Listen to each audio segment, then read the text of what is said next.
নমস্কার, আমি সুপ্রিয়। সকলকে আবারও স্বাগত জানাই বং টেলিস্কোপের হরর অডিও সিরিজের সম্পূর্ণ একটি নতুন এপিসোডে। আমার কাছে আজকে আবারও একটি হসপিটালকে নিয়ে ঘটনা এসেছে।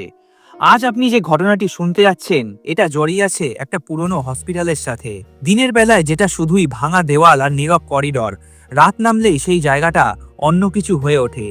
আজকের এই ঘটনাটি সেই হসপিটালের একটি রুমকে ঘিরে, যেখানে ডিউটি করতে গিয়েছিল একজন সাধারণ মানুষ, কিন্তু ফিরে এসেছিল আর আগের মতো নয়। তবে আজকের ঘটনাটি শুরু করার আগে আমি আপনাদের জানিয়ে দিই, যদি আপনাদের জীবনেও কখনো কোনো ভৌতিক ঘটনা ঘটে থাকে, অথবা আপনাদের বন্ধু বান্ধব আত্মীয় পরিবার পরিজন কারোর কাছ থেকে কখনো কোনো ভয়ঙ্কর অভিজ্ঞতা বা কোনো ঘটনা শুনে থাকেন, তাহলে সেটি আমার সাথে শেয়ার করুন। এই ভিডিও ডেসক্রিপশন বক্সে আমি আমার ইমেল অ্যাড্রেস, ফেসবুক এবং ইনস্টাগ্রাম আইডি প্রোভাইড করে দিয়েছি।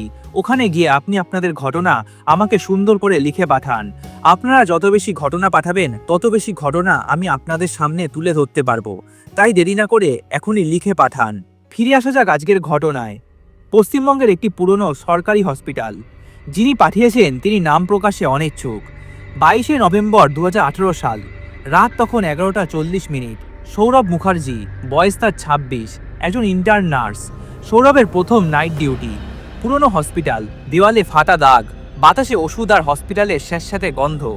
সুপারভাইজার যাওয়ার সময় শুধু একটা কথাই বলেছিল, রুম নম্বর 214-এ বেশি সময় দাঁড়াবি না। সৌরভ এই কথাটি শুনে হেসে উড়িয়ে দিয়েছিল। হসপিটালে আবার কিসের ভয়?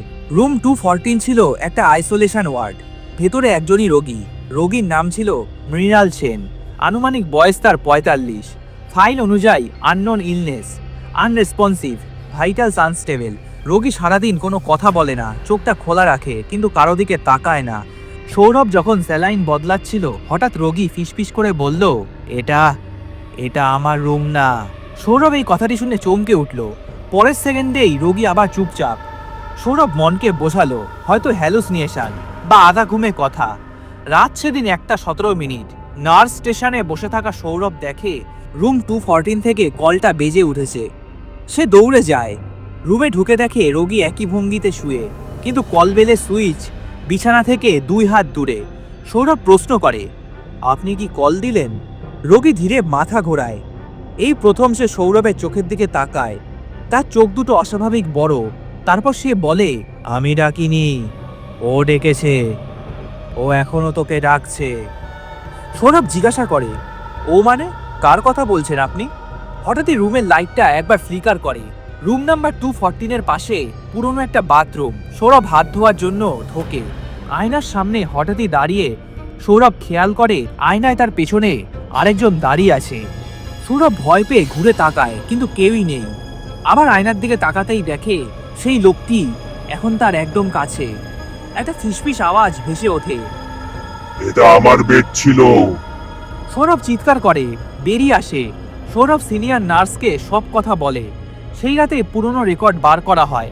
জানা যায় 2014 সালে রুম নাম্বার 214-এ এক রোগী মারা যায়। তারও নাম ছিল মৃণাল সেন। অর্থাৎ বর্তমান রোগীর নাম মৃত রোগীর নামের সাথে একই। আর সবচেয়ে ভয়ঙ্কর ব্যাপার, মৃত্যুর সময় ওই রোগী বলেছিল, আমার জায়গা কেউ নেবে না। হঠাৎ হসপিটালের একটা অংশে বিদ্যুৎ চলে যায়। জেনারেটরের আলোয় সৌরভ দৌড়ে যায় রুম 214-এর দিকে। দরজাটা তখনও খোলা, কিন্তু ভেতরে ঢুকে সে দেখে রুম নাম্বার 14-এর বেডটা পুরোটাই ফাঁকা। তারপর ধীরে ধীরে সে নিজের নাম শুনতে পারে, সৌরভ, এই সৌরভ। হঠাৎই আয়নার দিকে তার চোখটা চলে যায়। আয়নার দিকে তাকিয়ে সে দেখে বেডে এখন সে নিজেই শুয়ে আছে, আর তার পাশে দাঁড়িয়ে আছে সেই মৃণাল সেন। পরের দিন সকালে রুম নাম্বার 214টা বন্ধ করা হয়। সৌরভকে পাওয়া যায় রুম নাম্বার 214-এর বাথরুমের সামনে, অচেতন অবস্থায়। তার মুখে একটাই কথা, আমি শুধু ডিউটি করতে গিয়েছিলাম। রুম নাম্বার 214 প্রয়োজন ছাড়া বেশি ব্যবহার করা হয় না, কিন্তু নাইট ডিউটির সময় কিছু নার্স বলে হঠাৎই ওই ঘর থেকে কল বেল বাজে, যেখানে কেউ থাকার কথা নয়। আর এই ছিল আজকের বং টেলিস্কোপের হরর অডিও সিরিজের ভয়ঙ্কর হসপিটালের একটি ঘটনা। এই ঘটনাটি শুনে যদি এক মুহূর্তের জন্য আপনাদের মনে অস্বস্তি তৈরি হয়ে থাকে, তাহলে বুঝবেন এইরকমই কিছু ঘটনার ছায়া আজও কিছু জায়গায় রয়ে গেছে। ঘটনাটি ভালো লাগলে অবশ্যই লাইক করতে ভুলবেন না। আপনাদের এমন কোনো অভিজ্ঞতা থাকলে অথবা এই ঘটনাটি নিয়ে আপনাদের কোনো মতামত থাকলে অবশ্যই কমেন্ট করে জানাবেন। আর এমনই আরও পুরনো হসপিটাল বা নির্জন জায়গা আর কোনো বাস্তব ঘটনার ছায়ার ওপর ভিত্তি করা ভয়ঙ্কর হরর অডিও পেতে এখনই বং টেলিস্কোপ চ্যানেলটিকে সাবস্ক্রাইব করুন এবং পাশে থাকা বেল আইকনটি প্রেস করুন, কারণ পরের ঘটনাটা হয়তো আপনাদের আরও কাছের ঘটনা হতে পারে।